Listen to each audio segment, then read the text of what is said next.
Kenny, and what we are dubbing the Energy Exchange, fellas. We are live to talk Creighton and Xavier. Casey, what is up, my friend?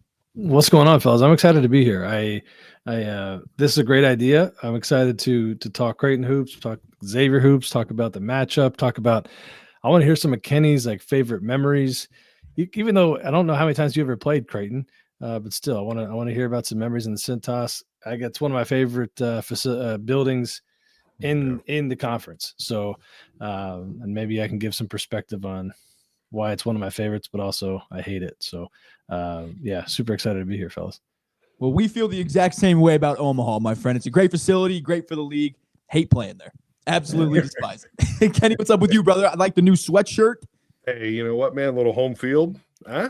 Nothing wrong with it, man. That. Nothing wrong with it at all, man. My wife got this from, she got it for me for Christmas, but it was early because she knew I needed some more X gear for the podcast. So shout out to Emily.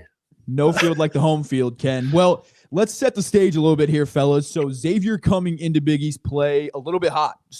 Rough start for our Muskies, but now at 8-3 with a crosstown shootout victory. Little bit of a different story in Omaha, to put it lightly, Case. Why don't you just set the table a little bit for the Creighton Bluejays? Not to make it a depressing vibe in here. No.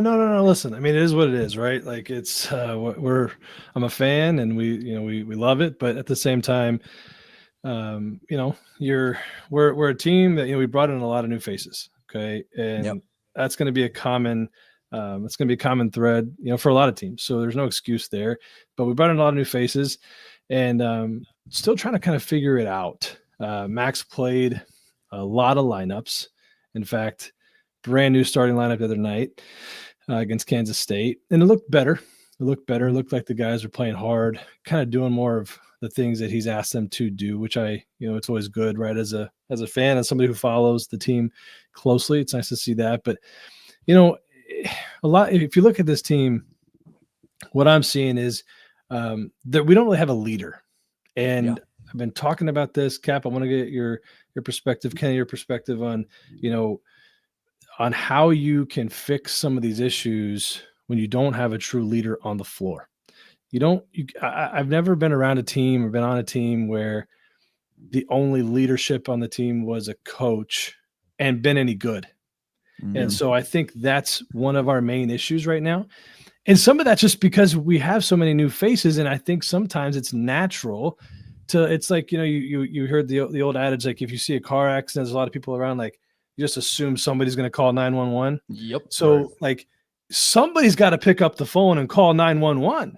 Yeah. And at this point, it just doesn't appear that we have a guy yet that's really just stepping up and taking over the reins. So in terms of like the team itself, right, like things to look for, Mac moved Owen Freeman out of the starting lineup the other night, which was really interesting because he was the guy. I mean, he was at the time he was the top big in the portal, coming from Iowa, big Big Ten player, really good player.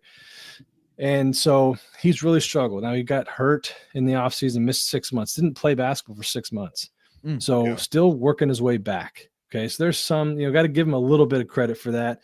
We went out and got Josh Dix, also from Iowa. And to me, he's the guy that really needs to be our leader. But anyway, he's probably our most important offensive player. Other night, we started Ty Davis, who's a sophomore, even though we went out and got a transfer point guard out of Charlotte and Nick Graves. Nick's been struggling a little bit, but I think a lot of that is he just hasn't had enough time yet in the system. And with Max teams, which you always see with transfers, is that second year they're a lot better. Now we can't wait till next year. Nick's got to figure it out. But he's a guy that, he's got a little quickness, a little shake. Doesn't shoot it particularly well, but you got to guard him. If he hits a couple, he can get confident, and then that's an issue. But at the starting point guard, I just expect Ty Davis will start again. I'm just going based on the last starting lineup. Jason Green will start at our 4 spot, or actually, I'm sorry, he's really starting at the 5. He's really more of a natural 4, but he's big enough. He's about 6'10", 6'9", 6'10", athletic, really strong, and can guard 5 men. And so, you can, Kenny, it's like when you're getting guarded sometimes by an undersized guy that's playing the 5, but it's really a 4, it can be tricky. You know, for sure. they, 100%. you know? Dude, I played in the A10, remember? No, 100%. It was all undersized 5 men that I was playing against, except for me.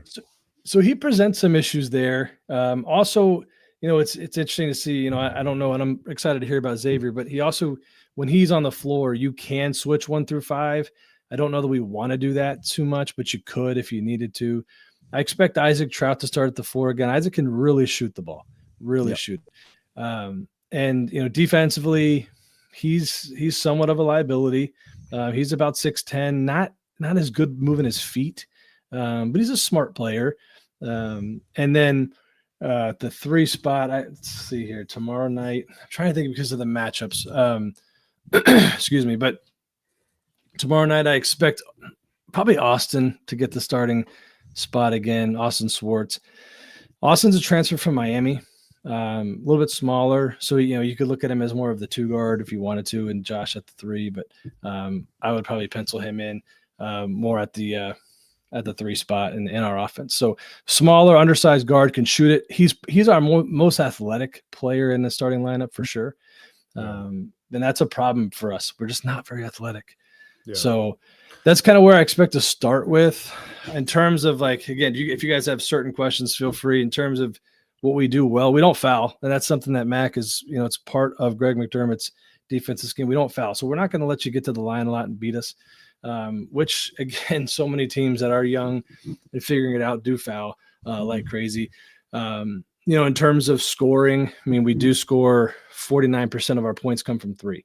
So we're getting a lot of our offense from the 3-point line. Sounds familiar. Sounds very familiar. So, but we don't play. You know, our tempo is, we want to play fast.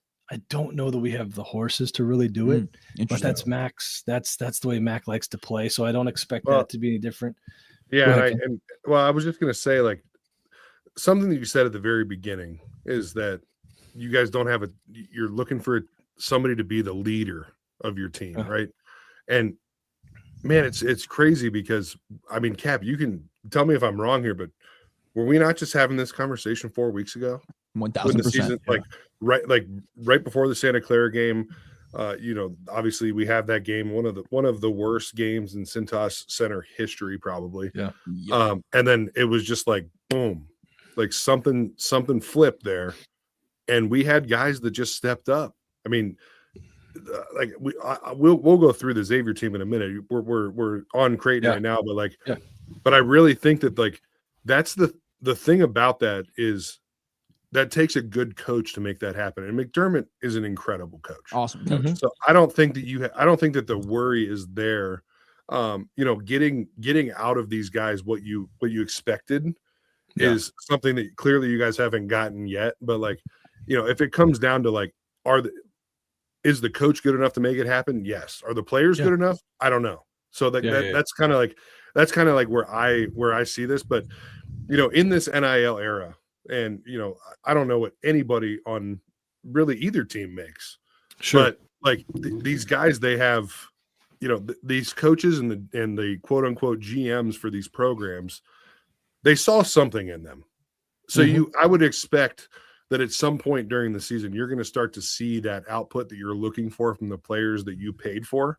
And it really is just going to depend on the buy-in that they have to McDermott's system and what he wants. Because, like, he's shown, it's not like he just had a couple good years. You know what I mean? Like, you guys have been winning a lot in the modern era. So it's a bit surprising. Like, if there was a team coming into the season that was like, okay, they're going to figure it out, it was Creighton, in my opinion. So how many, let me ask you, how many players did you guys have?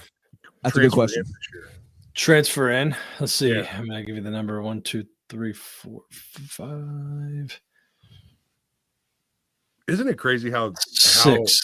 How crazy that story, like that story is so common. Like, Xavier had 11. What's that? We had 11 guys come in. Yeah. That's an insane number. But, like, 6 is also an insane number. Were you guys returning guys you were expecting to be, like, foundational pieces? Yeah, Jackson McAndrew. Jackson McAndrew went down. He's got a foot issue. He's done for the year. So Okay. and he was a sophomore, a true sophomore, a kid that can shoot it. Listen, when you have an offense like Creighton's offense, which is timing, it's spacing. Yep. When you have a guy that can really, really shoot it, it helps keep the floor spaced. When you lose that, it immediately can shrink the floor. And now Isaac can shoot as well. Okay, so I'm not questioning that, but Jackson can probably go off the bounce a little bit better than Isaac can. And so I think you need a shot creator. Yeah, and you do. And look, I mean, Jackson's not like some crazy athletic freak, but he's good enough to kind of keep you honest. And so he's been like, not having him has been a blow for sure. But the truth is, like, if we had Jackson, we would be a better team, but we still have issues. I mean, really, like in this offense, you have to have production from the point guard spot. And really, you have to have production from the standpoint of you got to have a guy that knows the offense and that can put his teammates in a position to be successful and just run the offense, score when he can score, be opportunistic. But if you're a scoring first point guard, you're not going to be very good in this system. And that's where we're at with Nick right now. Whereas Nick, I think, he's used to needing to score at Charlotte, and he's kind of here now trying to figure out what his role is. I actually think moving him coming off the bench is going to take some pressure off of him. And I think we're going to see some better performances from him. Maybe he works his way back in. But I have this theory on players. You guys know I coached for a long time. Sometimes players, like you kind of have two ways of looking at it. You're either trying to prove people right or you're trying to prove people wrong. Nick's always been a guy that's needed to prove people wrong his entire life. Mm-hmm. And now he gets in a position where he's starting on a Big East team, and now he's having to prove people right. And I think that it's a different kind of pressure. And so I'm hopeful that coming off the bench is kind of like, all right, let me get that chip back on my shoulder, and now I'm going to go show you why you're wrong. I'm hopeful. That's an interesting dynamic. Does it happen? I don't know. It's like the two sides of the same coin, right? Because sometimes you got to feel like the underdog, and you kind of take that away. Right. Yeah, you're playing in the Big East. You're playing in because playing in the Atlantic 10, playing in the Big East is a whole different ball game. From facilities, from how much people care about it, from its coverage to everything. So I think you're right, Case. It could change your mindset and how you go about your business. It definitely could. Now, again, it's still so much that needs to be seen. The interesting thing is that's kind of like a good look at our team as well, because we were in a position where everybody's like, oh, you're going to be picked third. You got a bunch of new faces. I was guilty of it too. I thought, all right, Owen Freeman's a really good player. Josh, penciled you in. You got, I think, I think one of the big problems is that third spot in the Big East is wide open.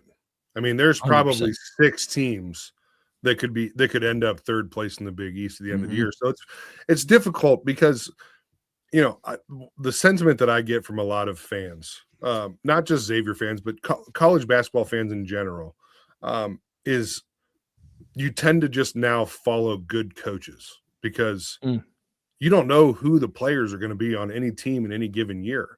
So I mean, obviously for guys like me and Cap and you and Casey, like we have our teams just because that's who we are, like we're loyal to these people. But like the sentiment for a lot of just like college basketball fans in general is now, they're following and, betting, of course, on just teams that have good coaches, because it's hard to sit here and do all of this research. Even for me in the Big East, like I watch Big East basketball all the time. I can't really tell you about anybody other than Xavier because there's so much turnover. I mean, obviously you have your UConn and you have St. John's, who were talked about a lot, but then outside of that, like that's so true. Really it's Xavier. I know these guys, but like even the first game came around and I was learning them just as much as anybody else. You know what I mean? Creighton doesn't have Kalkbrenner anymore? Yeah, I mean, it was weird. Was it not weird? It had to be weird. He's been there for forever. It seems like since 2017, Kalkbrenner's been there. And that's same with Fremantle. It's like Fremantle's been here forever. Well, and think about it, Cap. Like we were just talking about that, like that, not letdown game, but like that hangover game from the UC to and that you have like for you guys with Creighton, like this is kind of like a hangover season. You have like an all Big East Player of the Year level player on your team for that long, and that was giving you that production and like not single-handedly, but like you had the players around him to really be a threat in March. And now that he's just like, he's gone. You bring in 6 new guys. That's a difficult spot to be in. And for most coaches, McDermott probably included, he's probably never had to deal with anything like that before. So it's a learning process for everybody. And as a fan too, you get used to success. I remember when Xavier got the 1 seed, Chris Max last year. We went into the next season, we're returning a couple guys. I'm like, oh, we're going to be top 25. And we just started the season getting smacked. I think it's just easy to kind of get a little bit spoiled by success. And I remember just thinking the same thing, like Mac's a good coach. And I think too, we're at the point now where the NIL era has been going on enough to where it's like, okay, this coach has been getting it done in the NIL era. And I was like, yeah, they're going to get 3rd, 4th, or 5th in the Big East probably. Yeah. And look, I mean, I think when you look at our team too, and because you're talking about Kalkbrenner, and you're also you lost Stephen Ashworth, their point guard. Right. So when you lose those two positions, who was there for 100 years? We can all agree. Yeah, as old as me. Yeah, and he could shoot. He could. He's not quite as old. Perfect as me. Creighton point guard. Yeah, like he was. He could really shoot. He's like Archie Diacono to Nova to me, like Ashworth is. Like he is a Creighton point guard. Right. Yeah, he was. He's a phenomenal human being. But the thing for me offensively is that because he could shoot it as soon as he got past half court, again, space to the floor, you got to guard him. But in ball screens now, you have to have a plan, because if you go under him in a ball screen, it's over. He's going to shoot the ball. So you have to go over the top. Well, Kenny, I want you to talk more about this too. But what I've noticed and things I've said on our pod is that Kalkbrenner was such a big lob threat. So now you are having to defend different planes. Okay. Right. You're not just guarding a ball screen. You're now guarding the above the rim threat. Yeah. And if you tag on the weak side, we have shooters that could be in the corner. Okay. It depends on if you're going loaded or unloaded, right? So you can lift the shooter from the corner. Now you have an open wing 3, right? But you got to pull triggers. And Kalkbrenner could pull all those triggers for you because he was a threat above the rim. Now we don't have that. It was a nightmare. So I have just an incredible story. And I don't want to lose my access to being able to go to Xavier practices. So I'm not going to get too far into this. But dude, I was there for a practice before the Creighton game. And I remember so vividly Miller looking at the players being like, this guy is 7'1". He is going to meet you at the rim. You have to be ready. And I don't know if you remember our big situation last year. It wasn't the best. No. So, it was just so funny because that's you're bringing that up now, talking about that lob threat and all this stuff. That's something that it was such a big focus and what they were trying to do. Yes. And when you think about it now, not even just from the game standpoint, when you're actually trying to guard those things, but it's also a big part of your preparation for the game. Yes. You're 100%. Taking up, right. That's it's 20% maybe of their preparation for the game is dealing with just that. So they're not thinking so much about obviously it's go over the ball screens with Ashworth and all that stuff, but that's part, you don't have time to focus on the set plays as much or the underneath out of bounds or whatever it is that you have to focus on. You got to focus on this dude. And when he's gone, it's just a completely different mindset for the preparation, the practice, whatever it is. You're spot on. I mean, I think, and he was such he's a security blanket because the other side of it too was, you couldn't foul him. You couldn't put him at the line because he'd hit free throws. And by the end of his career, he was hitting threes, consistently hitting threes. So I think a lot of people, early in his career, nobody really saw what he is now. I mean, he's starting for the Charlotte Hornets at one point. A great go of it. Yep. He was for rookies, the highest shooting percentage of all time for rookies. He's unbelievable. And again, I always like to point it out because I do think it's important to programs like Creighton. Is unbelievable human being, great in the community, a guy you're proud that he's wearing a Creighton jersey. And so when you lose all that, it's hard. It's hard. But I'm not an excuse guy. I really believe these dudes are all getting paid. And it is in a lot of ways now a job. And if I'm not doing my job at work, they're going to call me out on it. So I don't Mhm. feel like, if you're playing basketball and you're getting paid to play this game, That's true. you're going to be held accountable too. And it's, what, at the end of the day, you are playing basketball. So I don't feel awful for you. But you feel for them a little bit, right? There's some pressure on, that's these kids. that's a line that was very difficult for me to cross. Mhm. But I feel like the whole environment of college basketball now it's really pushed me to the point where I'm like, okay, these are pros. And Yeah. at this, like, if I'm in Germany or wherever I was playing, Turkey, whatever, if I'm not playing well, there's always that thought in the back of my head, like, they might send me home. And these kids don't have that feeling, right? No. Like they can't just stop paying them whenever they want. So it's very different from in that standpoint. So like, I feel like the open criticism from analysts or fans or whatever, like, I don't necessarily get angry about that anymore like I did before, because before you were just playing for a school. Like, and I know how much money's in it, and I know all that stuff, like before NIL. I get it. Yeah. But there was just a certain line that you didn't cross when talking about a player, and in my opinion. And there's still a line, right? I mean, it doesn't ever need to get personal. No. Like, I'm not saying ever get personal. That's not what I'm talking about at all. Yeah. What I'm saying is like, publicly talking about somebody not performing well is kind of something that I never would have done before. But I don't have a problem doing that now, because these guys are pro. But it's not because they're getting paid. It's because it's just taking it to a level where they are professional athletes, and I believe that they should be held accountable. Because if they're not held accountable, then you start to get into a problem with donor fatigue and all these things. And if donors are just giving money to a product that's not winning, they're going to stop donating money. If they believe that the program, the fans, all the people are just okay with that. You get what I'm saying? Like, if I'm giving $2 million a year to Xavier, which I'm not, right? Like, let's just throw that out there. Giving $3. If I'm giving $2 million a year to Xavier basketball, and I'm looking around and I'm seeing all the fans just be like, hey, like, it's okay. We'll keep growing. Do better next time. We'll do better next time. I'm like, no, wait a minute. I paid $2 million because I was given this vision of going to the Final Four or making deep runs in the tournament, whatever it is. So I think that there is kind of like a little bit of accountability that even the media and fans and things have to show the people that are putting the money into those programs that this is not acceptable. It's an interesting line, because they're still in college and they're still college age. And you always hear the term college kids, but it's like Trey Carroll, for example, is married, like 22 years old. Like, he's grown, and it's like, for example, but he's a perfect example. Yeah. Trey Carroll's a perfect example. He is a pro's pro. Exactly. Yeah. He's a pro in college. He's doing it the way that you should do it. Mm-hmm.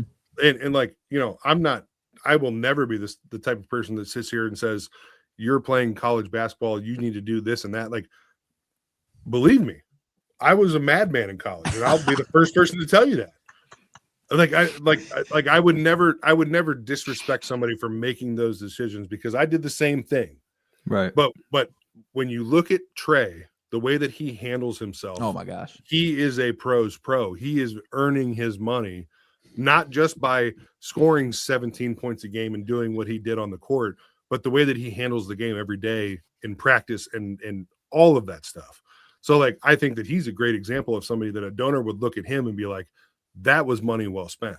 1000%. It's an interesting line, though, at this point. Speaking of your players, I want you guys to jump in and fill me in. Unless you have any more questions about Creighton. I mean, I could continue to go on and talk. I didn't even really touch on Blake Harper, who I guess was another guy that transferred in. Kenny, you have something? No, I mean, I was just going to say, I feel like from Xavier's perspective, Xavier's going to be in a position all year where the main thing that everybody's going to talk about is their 3-point shooting. And that's, they've been shooting the ball for, what do we have from 3? 37%. That number went down pretty drastically from the Cincinnati and the Missouri State. Missouri State. Goodness gracious, couldn't pull that out. But anyway, That number's gone down because it was over 40%. They have a lot of guys that can shoot the ball, but one of the things that Xavier does really well is they share the ball. The assist to turnover ratio they have is crazy. I mean, right now you're looking at over 2-1, which is, as a coach, as a player, anybody knows that over 2-1 is just off the charts good. Gold standard, baby. Right. So like that's something that they do really well. Something that I think that a problem that I think that they give teams on offense, and I've talked about this multiple times, is that they put their big guys put normal big guys into awkward situations where they're having to guard ball screens, guard guys that are, not picking and popping, but like, floating to the corner, doing things that they don't normally have to guard because Trey and Joe can really shoot the ball. Like, I mean, they're a problem out there. Mm-hmm. So when you have these guys that are, and also Joe and Trey will come off ball screens as the ball handler. I mean, think about as a 4 and 5 man having to guard somebody coming off a ball screen. That's a difficult thing to do. So, Phil. Phil is like, but Phil's like he's a huge point guard. He's like a point forward, 1,000%. He but I mean, play at 6'8", the 1, 2, and 3. He'll break you down and get you in a really goofy position. Absolutely. So, I mean, I think that's something that Xavier does really well is put people in bad positions, not necessarily from like the structures that they run, but because of the skill sets of the players that they have. Now, when you talk about Creighton being able to switch 1 through 5, I think that that's something that Xavier could have trouble dealing with. And I don't know that they will. No. But just the ability to do that, I think that I don't know if that's something that Xavier will necessarily deal with because they don't shoot the ball well from 2. They don't get in. They don't get into the paint and really score. So is it because they can't, or because they're not really making an effort to do it? I don't think our personnel is built for that. I think that when they get inside the 3-point line, somebody comes in and puts a lid on the bucket, and they're like, "You're not scoring." And it's like I've never seen anything like it, dude. Like I'm watching, like, perfect example, Isaiah Walker, right? Like this dude he'll knock down 2 threes in a game, and this isn't bad about him. This is just an example of the whole team. He'll be knocking down threes, playing great defense, and all of a sudden go in and have a wide open layup, and all of a sudden he doesn't make it, and you're just like, wait a minute, you made it from 25 feet. And you can't make it from 6 inches. Like, I don't get it all the time. I think in the past, Kenny, we've had some guys who can really get downhill. I think of like a Najee Marshall or a Colby Jones who are like 6'6", 6'7", tough, athletic, can dunk it on you a little bit. We don't really have a guy on this team like that, in my opinion. I think Malik Moore is, our most athletic player, but even I wouldn't call him a slasher per se. Yeah. Like, and for example, like Jovan, fantastic, but I would call him a stretch 5. Trey Carroll, a mix of all trades, but I wouldn't call him like a post scorer. Like, I don't think Xavier has a banger post scorer type of player. I will say that getting better though. You saw in the UC game that Trey can put people in the grinder on the block. I mean, that's something that I hadn't seen before that. And like, he does it in a way where like he's impressive game. I still don't think that's where his bread is buttered, Ken. But no, definitely not. But the fact that we saw him, I mean, just banging down low and then being able to shoot these, 8-foot jump hooks. That was beautiful. Like that's something that I didn't know that he had. And then you watch him do it in the UC game and you're like, okay, well, you're doing it on, 6'10" Baba Miller. As athletic a defense as we're going to see. Right. Like, I mean, you can do that against anybody. And like at that point in the game, the basket had to have felt like the ocean to him. Like he's just throwing it up and it's going in. But like knowing that he has that ability is great. But then also Xavier can shoot over 50% from 3 in a game. So it's like they have Xavier's just a very feast or famine type of team. And I think time will tell if that ability to really shoot the ball above 40% from 3, find ways to get to the post. Because they've been consistently doing it. Because I remember keep saying to Cooper, what are we going to look like when we have a bad shooting night? It just isn't happening. Like they're just not having bad shooting nights. I mean, UC they did against UC and against Missouri State. In the first half of Missouri State, they came out and nuked them. But you're right. Right, yeah, but they went 4 for 16 or something like that in the first half of the Missouri State game. But like watching these guys fight through the adversity of the season that they've had so far has been super fun to watch, and I really feel like they are one of the most equipped teams going into the Big East tournament as far as experience goes because of the situations that they've been in and they've fought out of. I mean, the Big East is a different monster, and I think that Patino and all of these guys know that it's a different monster. But I can tell you, you look at and I'm just talking about tall guys here, right? So I'm not trying to leave anybody out. But what the heck, man? Well, Phil, Joe, Trey, Pop. I mean, I'm even going to throw Anthony Robinson in there. Like, we have big guys. I mean, they're not strong, like, back you down and just dunk on you guys, but like they're 6'10", 7 foot. Length and versatility everywhere. Trey's Phil's 6'8", and he's playing. I mean, like sometimes playing the point guard. So you're really you're putting people in bad positions with a lot of length, and then you have All Right and Roddy that they've just been shooting the absolute piss out of the ball.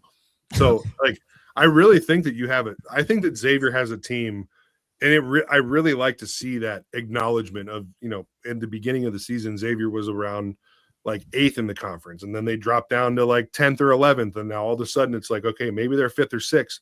And I think it's really indicative of what the Xavier team is, because I don't know what I'm going to see in January, in February. For the record, preseason, I picked him 6th. I want to make sure that's clear. Whoa, early believer. I love Malik more, and you guys haven't started talking about Malik yet. I love that kid. I think so talented.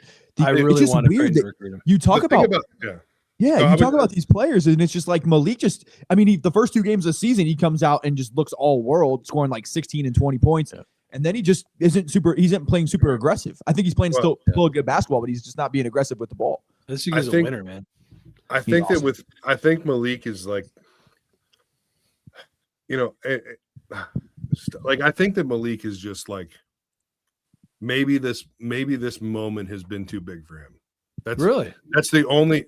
Okay, so like I'm not trying to be negative about him, because I've watched him. I can see that he's a good player. I think that his handle's a little bit loose sometimes, the way that he lets the ball get outside of his body. Those are all things that can be fixed. But the thing is, he gets into these games and he gets his open shots, and it's almost like he doesn't want to shoot the ball. And I don't know if that's something from a coaching perspective, if it's something from a perspective of like, hey, all shooting 50% from 3, Joe's shooting 45% from 3, Trey's shooting 40% from 3. Like Roddy's shooting 40% from 3. Like maybe he just feels like other guys have a better opportunity than him. I don't know. Yeah. But he's just like, I feel like we haven't gotten his best performance yet.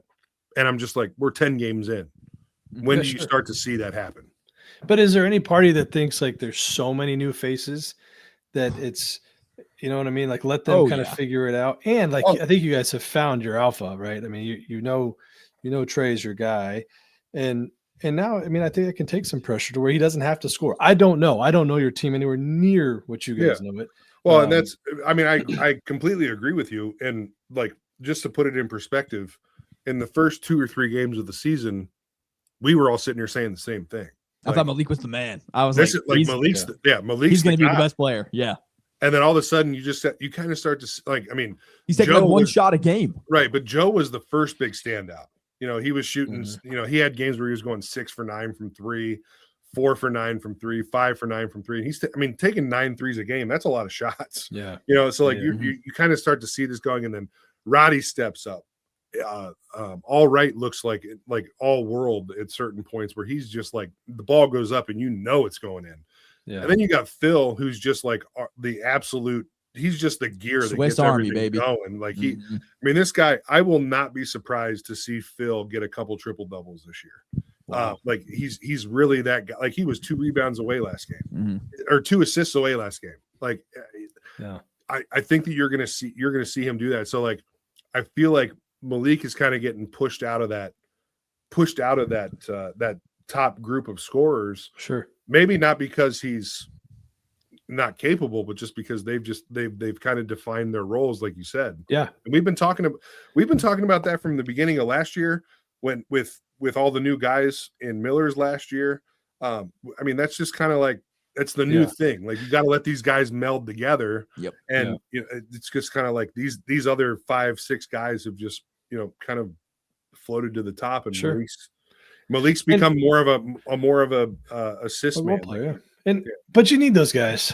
No, You need those guys. I just liked him at Montana. I just thought he was a good player, and He's someone awesome. else. I was really hoping Creighton was going to go after him. So I wasn't thrilled when you guys signed him. But no, it'll be interesting, man.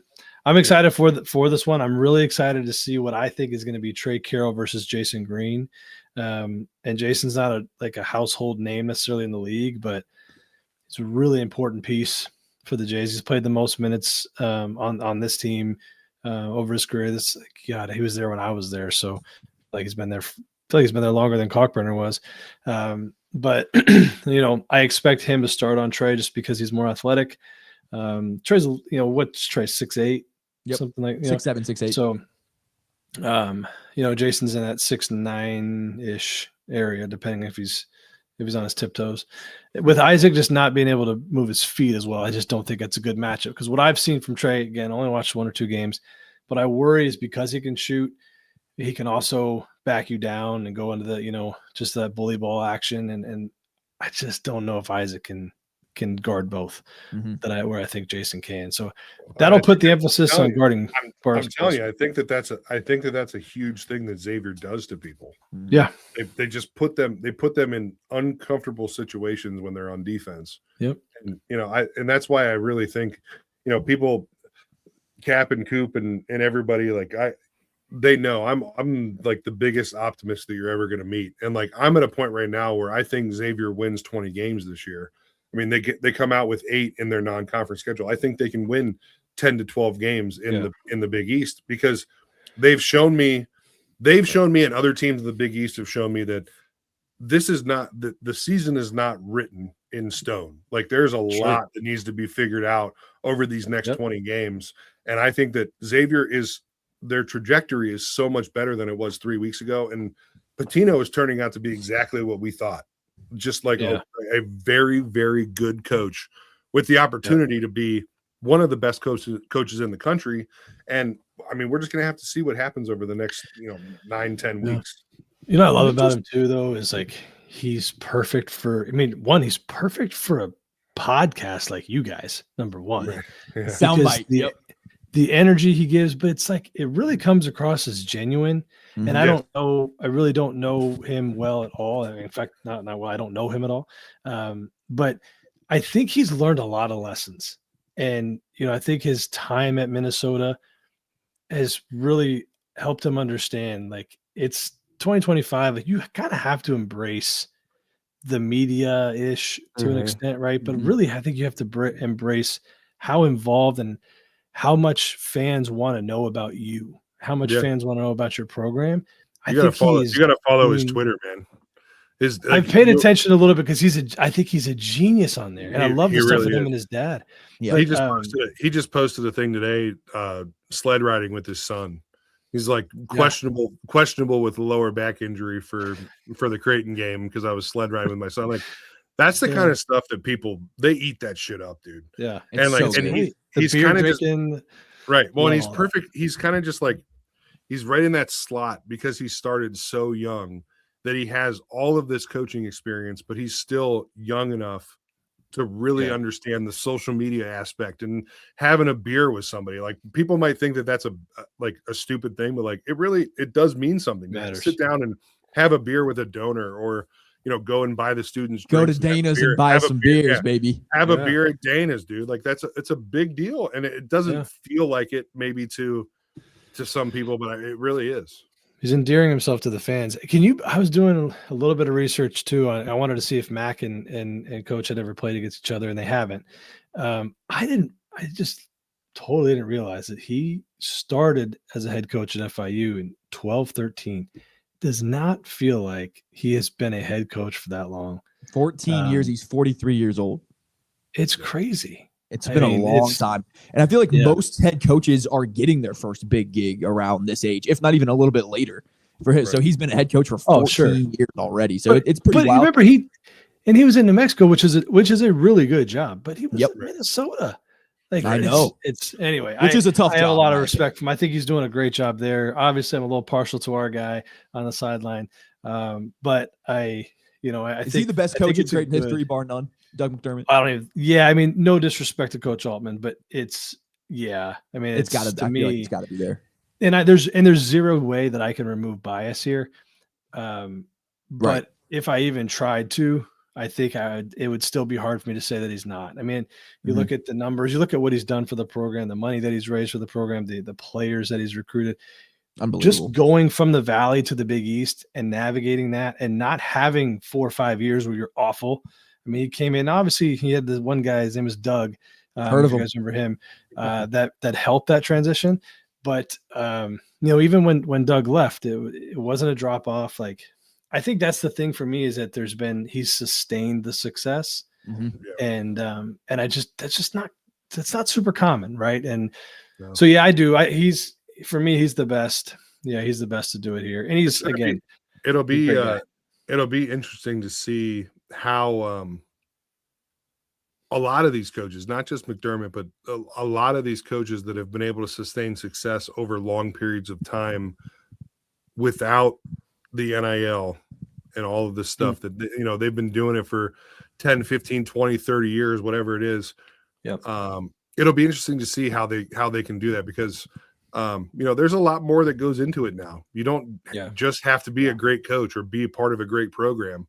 You're a CEO, you're a salesman. There's a lot going on. It's crazy, man. It and really also, is. Casey, don't take for granted having one coach for a long period of time. That's not. God, that would be nice. God, that would be nice. No. Not turnover every 4 to 7 years. We've been doing that for 40 years, Case. We haven't had one coach, I think, longer than 8 years in 40 years. Yeah, it's hard for me to feel bad for you guys though because you just keep finding like the next stud. So I agree with you. It would the having the continuity at the top of the program is really valuable. And it's what Creighton fans, we're entering into an era here where we don't know. I mean, I've said it publicly. I think this is Mac's last year. How old is Doug? How old is Coach McDermott? How old is Mac? Gosh, I'd say late 50s. 8. Okay, Yeah, that sounds 50, about right. Maybe so you 60. think it's? I should know. Do you think it's an NIL thing? Mike, Do you think it's? Do you have any indication as to why that may be? Because it seems like this is about your coaching prime with quite a few years left. I think some of it is definitely the NIL thing because it's not just like I think there's different ways to look at it, right? Like I was actually with a Big 12 head coach the other night, and I was asking him, like, basically, how much harder has it become with NIL? And he said, it really isn't that it's so much harder to coach the players because the players are still the players. It's everybody else that wants a piece of it. That's what's difficult is that they're no longer asking questions about, hey, what does my son need to do to play? Or what does my son need to do to get better? It's how do we make a little bit more money? And when am I getting my next check? That to me, I think can be exhausting. But like for Mac, I think some of it's that for sure that he doesn't want to do that stuff. Just so you know, he's 61. 60, okay, yeah. So like, I should have known that. But that I think for him, it's like he's a relationship guy, and I don't think it's all NIL that's really driving these coaches as crazy as you think. I think a lot of it is the portal and the fact that Mac wants to coach you. Mac wants to say, hey, you're not ready yet. But if you do that with the wrong kid, the kid's gone. And there is no well, but then you're going to have to sit out next year. No, it's just, sorry, I'll just go play somewhere else. And it is a different situation. That's the big thing that we've kind of harped on with Xavier. And Creighton's in a similar spot. They obviously have been a big program for longer than Xavier. I don't even know that. I don't know. I mean, but what I'm saying is that Xavier from the late 90s all the way through has found ways to do more with less. And the way that they did that was they developed guys that were maybe undervalued talent coming in as freshmen and turned them into high-level players. Yep. It's much harder to do that when a guy's coming in June or July and leaving in April. If you can't get those kids to come back for another year for whatever reason, because there's 1,000 different reasons. I ended up picking Xavier over Notre Dame because the drive was better. Like you never know what it is about about what the kid's psyche is or what his reasoning is that's going to make you leave. And so you know, like getting them to stay for, I mean, Xavier has a few guys on their team that are sophomores that, like, man, it would be awesome to see them go through sophomore, junior, senior, you know, graduate senior, 8th year senior, 12th year senior, like get them all the way through. Let's let them play. Like, it would be awesome to see that, but it would be so rare. And that's where I'm excited to see what, like, I'm not discounting this season at all, because I think Xavier has a lot to prove and a lot that they could accomplish this year. But I am so excited to see with Patino what he does in the offseason with the guys that he already has, what the portal is going to look like. I think that Xavier's money is going to look a lot different this year or next season. Yeah. So it's going to be with you. I heard you're kicking your contributions up quite a bit. Right. Once my contributions are in there, we might be able to afford all those YouTube views we're getting. Case another quarter billionth of a player. So if Cap has another good year with on the stock market, he could kick in a little bit too. Right. You know? Exactly. CapEx, baby. All that Dogecoin's cooking for me, boys. Yes, sir. It's all the CapEx, boys. So I feel like the story of this game, and prove me if correct me if I'm wrong here, but it seems like X is a squad who didn't have as much expectation, but has outperformed and kind of knows who they are and has found their guys and found their roles. Maybe not the most talented team in the world per se, but knows who they are.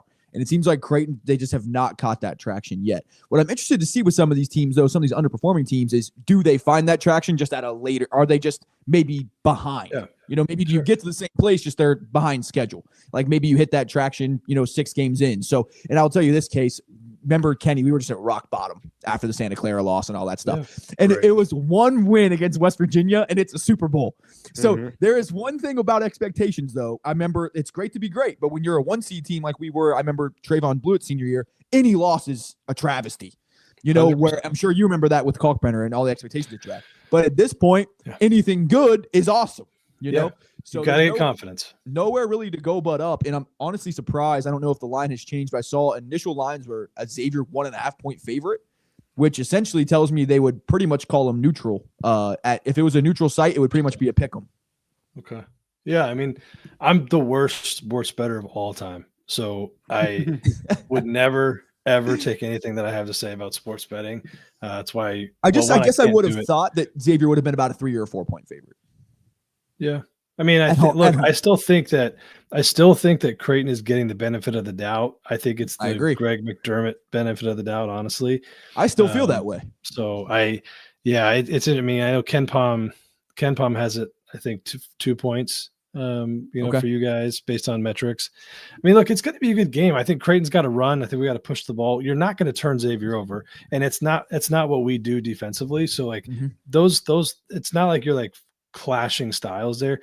What I think is going to be really important, and just sum it up for you guys for what Creighton has to do, because like Xavier's going to shoot a lot of threes, long shots, long rebounds. You got to secure the rebound and you got to run. You can't, to me, if we're trying to score in the half court, where it's going to be a long night. You guys are a little over 1 point possession defensively, but you're playing at the Cintas Center.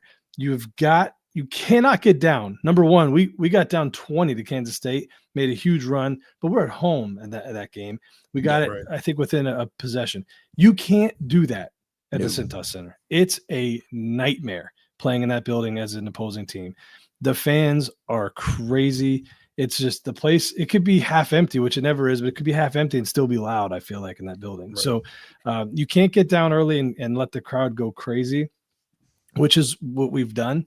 So I think you've got to run, secure a rebound and run. I mean, I don't think you guys are that good of an offensive rebounding team. Last time I was looking at the stats, so like not much at all. You should be able to secure a board and go. Then it's a matter of of scoring in transition if you can, right?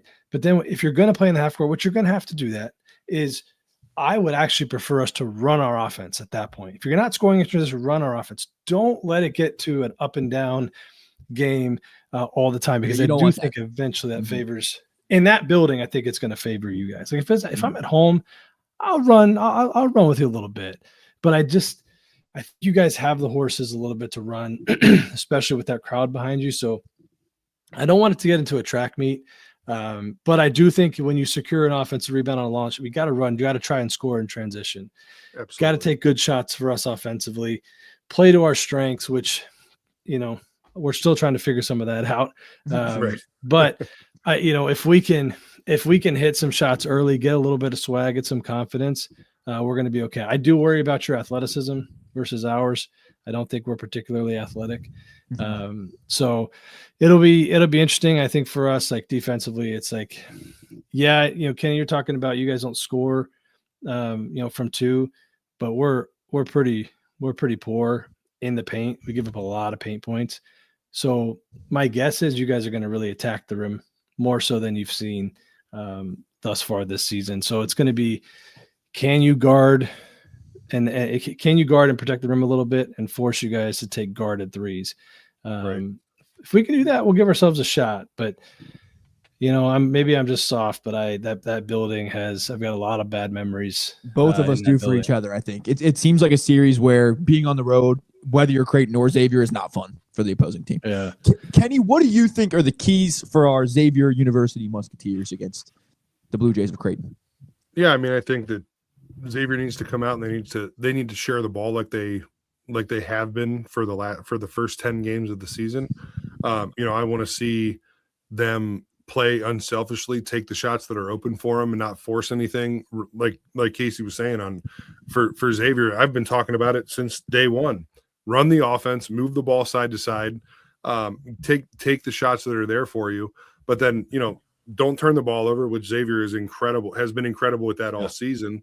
And, on defense, staying active, creating turnovers, easy buckets in transition is always something that's going to help your team, especially at home.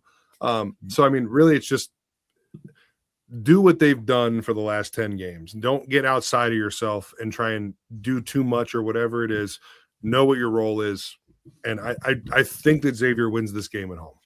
Yeah. This is Big East play, gentlemen. No more easy ones. Here's a crazy stat for you guys. For Creighton is that Creighton has taken 602 shots on the season and their opponents have taken 644. To me, it's a stat that I've been looking at every game. Is we've had so many games we've gotten beat fairly badly, if that's the right way to say that.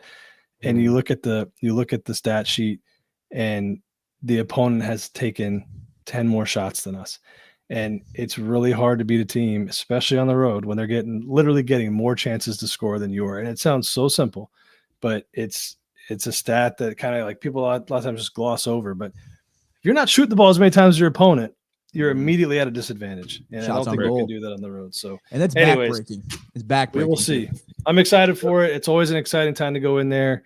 Excited for you guys. I think you guys have a good program, and it's an exciting time to be a Xavier fan. I think it's an exciting time to be a Big East Energy Network fan. Yeah. This thing is the first time, and it's kind of cool to kick it off with you guys. The first edition of the Energy Exchange. Hopefully, we're going to have energized. Some other shows doing. We exchanged a lot tonight. Me too. I got a lot of energy. Yeah. Well, hopefully that's great for you here in a little bit. But I think too is this helps me. I have a much better understanding of your team now, and hopefully the fans do too. As you prepare, Absolutely. it's always more fun to watch a game when you kind of have an idea of what each team's trying to do. So hopefully I've given that to guys, and I know you gave it to me, so I appreciate it a lot. I hope X gonna give it to you, Case. I hope tomorrow I'm texting you like, man, I hope I text you, man, you guys played real hard, good game tonight, and I'm texting Kenny like, let's go, baby. Kenny, is there a nicer texter than Cap? No, absolutely not. Every text I get is thanks, brother. You're the man. But it's when if you're having a bad day, text Cap and say, hey man, can you just text me? Like, I'm an energy guy. Well, it's funny because I talk to AI like that too. I asked AI the other day, like, do you care if I'm like polite? It's like, nah, I don't care. I still do it anyway. Like, I don't even give it commands. I'm like, hey, would you mind doing this for me real quick? Oh, dude, I do the same thing though. I do. For real? Oh yeah. Well, when the robot overlords come, I think I might be. I mean, I'm not going to be at the top, but I think I'm going to be okay. Yeah, they're not going to put me in camp or anything. There are people they'd rather mess with than you, Ken. I'll say that. We're going to see during those 2 hours tomorrow night Are you still texting me nice, or is this going to be like, yeah, Yeah, right. Okay, right. maybe it's a wolf in sheep's clothing, like Andrew Luck. I mean, you tackle him, be like, good tackle, brother. Like, I feel like that's kind of the way to keep the opposition a little neutral. You know what I mean? Right. like Richard Pitino gives you nothing in the presser. You know what I mean? Maybe it's a tactical advantage. Yeah, that's awesome, dude. I'm seriously, I was talking to my wife the other day.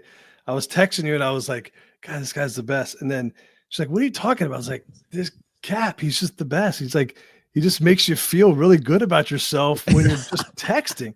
And she's like, what are you talking about? I'm like, I don't know how to explain it, man. This guy's just special. So remind me not to get in touch with any of your players on Creighton for the next couple days. Yeah, right. Don't do the next that. 24 hours. Yeah, I will not. I don't want them feeling good about themselves for the next 24 hours, if you don't mind. But fellas, I think that is about all that I have over here, boys. Dude, this is awesome. I gotta go put my kids to bed, so this is good stopping point.